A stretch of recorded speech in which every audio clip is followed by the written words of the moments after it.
வணக்கங்க. நான் இன்றைக்கி வெண்டைக்காய் புளிக்குழம்பு வைக்க போகிறேன். அது எப்படின்னு காட்டுறேன், வாங்க பார்க்கலாம்.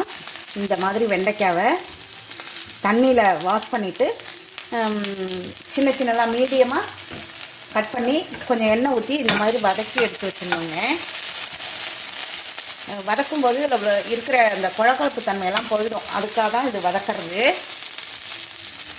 இது வதக்கி எடுத்து வச்சுட்டு இது அப்படியே ஆறட்டும். இன்னொரு எண்ணெய் சட்டியை வச்சுக்கலாம்.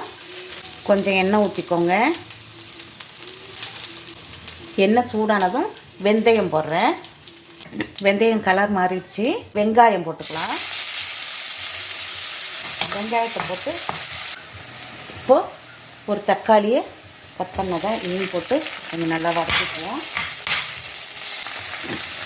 இந்த குழம்புக்கு தேவையான உப்பை நான் போட்டுடுறேன். தனி மிளகாத்தூள் போட்டுக்கிறேன். இது இந்த கலருக்காக தான் இது நான் போடுறேன்.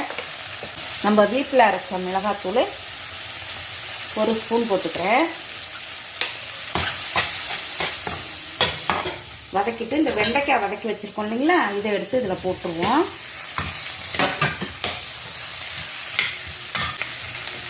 பெரிய நெல்லிக்காய் சைஸு புளியை தண்ணியில் கரைச்சி வச்சுருக்கேன். அந்த தண்ணியை எடுத்து இதில் ஊற்றிடுவோம்.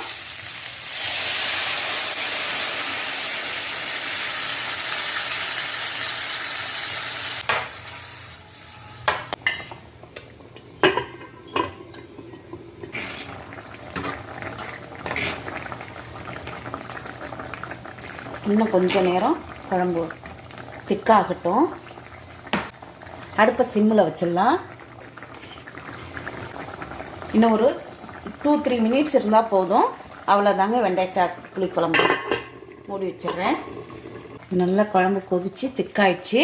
பாருங்கள், நல்லா எண்ணெய் பிரிஞ்சு வந்துருச்சு. பார்த்தீங்களா, எண்ணெய் பிரிஞ்சு வந்துருச்சு.